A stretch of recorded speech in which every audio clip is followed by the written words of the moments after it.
a lot of people that are saying, how on earth are you wearing these two hats, and what are the trade-offs that you have to think about? There really isn't. I mean, in many cases, you end up being in the same meetings or in the same places. There's just one less person in there, if you think about it. The two jobs really do overlap in many cases. Obviously, there's the function of running the agency of the Department of State.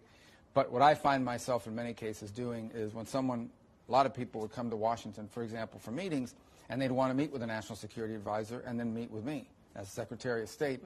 Now they can do both in one meeting. The same with when we're around the table, for example, in the Situation Room. There was a chair for the National Security Council and one for the State Department. Now they're both there.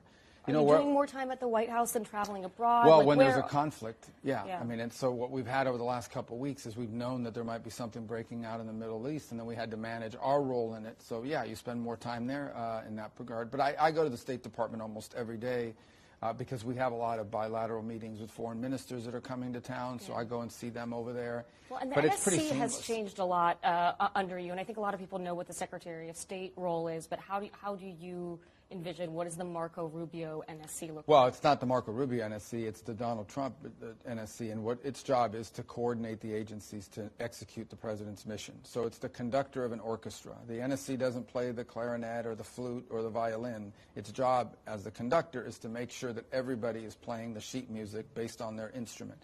It showed tremendous amount of strategic patience by the president to do that. He clearly defined the goal. He delivered on it in the limited way that he had defined it. And then we moved on. We didn't look to escalate. In fact, we looked to de-escalate.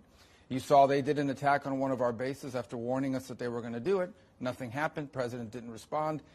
A few hours later, we have a ceasefire, and the war is over. Now, the ongoing problems with Iran remain. It's the regime.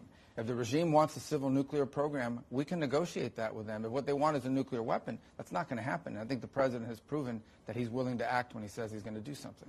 Let's talk about the ceasefire. As of now, while we're talking, this situation is so fast-moving. It seems to be holding after some scolding from President Trump for some bad behavior on both sides.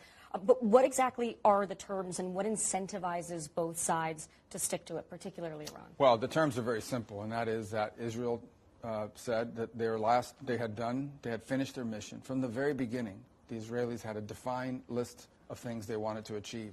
And once they were done with those things, militarily, they were done. They had achieved those things. They had achieved those things by Sunday night, Monday morning, and they let us know that after their current operation that was ongoing, they did not intend to conduct any further operations unless they were attacked by Iran. And it was at that point when the administration messaged that through intermediaries, the Qataris and others, that the Israelis had informed us that the current operation was their last operation unless they were attacked.